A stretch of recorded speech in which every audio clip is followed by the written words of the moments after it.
નમસ્કાર દર્શક મિત્રો, આપ નિહાળી રહ્યા છો એજીપી ન્યૂઝ ઇન્ડિયા। વાત કરીએ આજના મહત્વના સમાચારથી।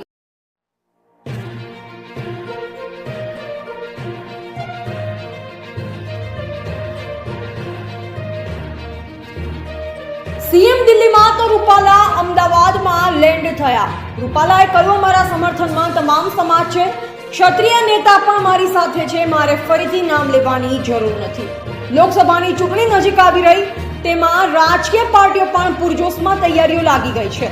ત્યારે ગુજરાતમાં રાજકોટ લોકસભા બેઠકના ઉમેદવાર પુરુષોત્તમ રૂપાલાના વિરોધ વચ્ચે આજે મુખ્યમંત્રી ભૂપેન્દ્ર પટેલ દિલ્હી પહોંચ્યા છે। દિલ્હીમાં બપોરે 3 વાગે ભાજપના ચૂંટણી ઢંઢેરા અંગે બેઠક યોજાનાર છે। બેઠક બાદ વડાપ્રધાન નરેન્દ્ર મોદી સાથે મુલાકાત થવાની પણ સંભાવના છે। હજુ 4 દિવસ પહેલા જ ભૂપેન્દ્ર પટેલ અને ગુજરાત ભાજપ પ્રદેશ પ્રમુખ CR પાટીલ દિલ્હી ગયા, તો બીજી તરફ પુરુષોત્તમ રૂપાલા 31 દિલ્હીથી અમદાવાદ એરપોર્ટ પર આવી પહોંચ્યા, જેના પગલે એરપોર્ટ પર ચુસ્ત સુરક્ષા વ્યવસ્થા ગોઠવવામાં આવી છે। રૂપાલા સાથે મનસુખ માંડવિયા પણ એરપોર્ટ આવ્યા હતા। હવે બંને ગાંધીનગર જવા રવાના થયા છે। વિવાદમાં ઘૂમવાનું કામ અમારો આશે નથી। પુરુષોત્તમ રૂપાલાએ જણાવ્યું કે હું દિલ્હી કેબિનેટની મીટિંગમાં ગયો હતો, કેબિનેટ અંગેની વિગતો કેબિનેટના મારા નિયમ મુજબ બ્રીફિંગ કરવાની થતી હોય છે। આગેવાનો ત્યારે બેઠક કરી રહ્યા છે, આગેવાનો પાસે માહિતી છે, આગેવાનો સવાલ કરી રહ્યા છે, એમાં હું ટિપ્પણી કરું એ યોગ્ય ન કહેવાય। અમારા સમર્થનમાં માત્ર પાટીદાર જ નહીં પરંતુ તમામ સમાજ છે। ક્ષત્રિય સમાજના ઘણા બધા આગેવાનોએ મારી સાથે સમર્થન પણ જાહેર કર્યું છે। મેં અગાઉ પણ નામ આપ્યા છે, અત્યારે પણ નામ આપી શકું છું, પણ અત્યારે આ વિવાદમાં આ ઘૂમવાનું કામ મારો આશય નથી। પહેલા પણ મારો વિચાર મીડિયા સમક્ષ વ્યક્ત કરી દીધો છે। ક્ષત્રિય વર્સિસ પાટીદાર કરવાની કોઈ આવશ્યકતા નથી। વધુમાં જણાવતા કહ્યું કે મારી દ્રષ્ટિએ હવે હું વધારાના કોઈ વિષયને તેમાં જોડવામાં માંગતો નથી।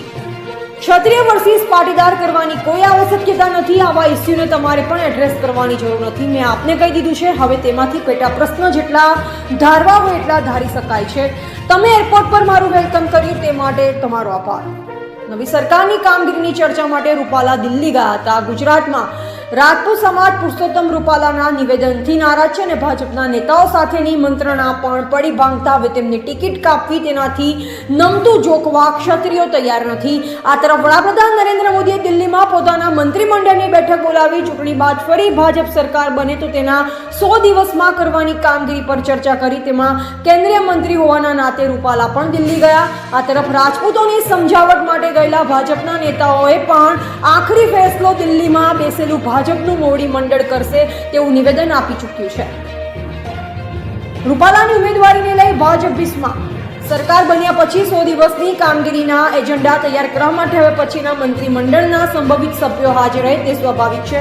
રૂપાલાની ઉમેદવારીને લઈ ભાજપ ભીસમાં મુકાયું છે, ત્યારે સરકારના ભવિષ્યના આયોજન માટે રૂપાલાનું આ બેઠકમાં હાજર એવું સૂચક છે। ગુજરાતમાંથી સાંસદ તરીકે ચૂંટાયેલા ગૃહમંત્રી અમિત શાહ અને વિદેશ મંત્રી S જયશંકર તેમજ આરોગ્ય મંત્રી મનસુખ માંડવિયા પણ ચર્ચા કરવા ગુજરાતથી દિલ્હી ગયા છે। રૂપાલા દિલ્હી પહોંચતા અનેક અટકળો ચાલી છે।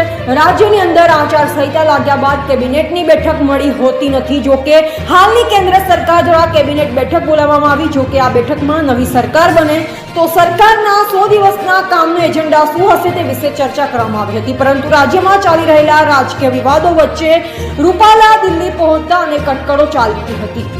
પણ ખરેખર તેઓ કેબિનેટ બેઠકમાં નવી સરકાર બને તો 100 દિવસની કામગીરી અંગે ચર્ચા કરવા ગયા હતા।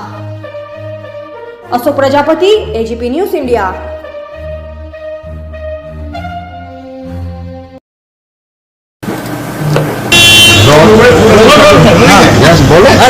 दिल्ली मुलाकात જોઈને આવ્યા છો, કેવી રીતે મુલાકાત?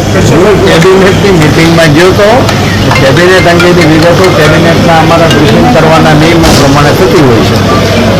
સાહેબ કાલે મીટિંગ આપણા જ આગેવાનો છે, ક્ષત્રિય આગેવાનો જ્યાં સંકલન સમિતિ જે ક્ષત્રિય સમાજની તેની સાથે બેઠક કરી ફેરવિચારણા કરવા માટે થઈ અને આપણા આગેવાનો દ્વારા રાજપૂત સમાજના અગ્રણીઓને કહેવામાં આવ્યું, પરંતુ લોકોની વાત હજી એની છે ને પોતાની વાત ઉપર અડગ છે।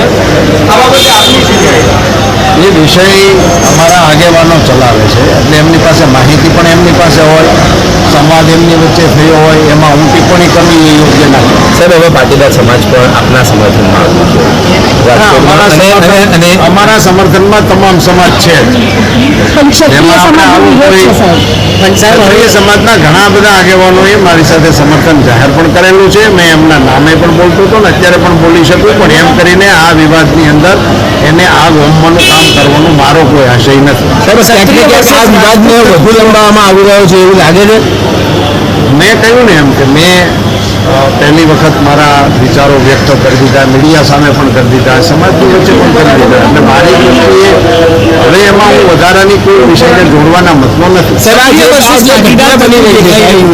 એવું કશું કરવાની કોઈ આવશ્યકતા નથી અને આવા બધા ઇસ્યુઓને પણ આપે પણ એડ્રેસ કરવાની જરૂર છે. સાહેબ આ જે ઘટના બની છે પરસોત્તમ રૂપાલાને સ્પેશિયલી ટાર્ગેટ કરવામાં આવી રહ્યો છે. મેં આપને કહી દીધું, પછી આમાંથી તો પેટા પ્રશ્નો જેટલા ધારવા એટલા થાય ને. આપ સૌનો ખૂબ ખૂબ આભાર આટલું વાર્મ વેલકમિંગ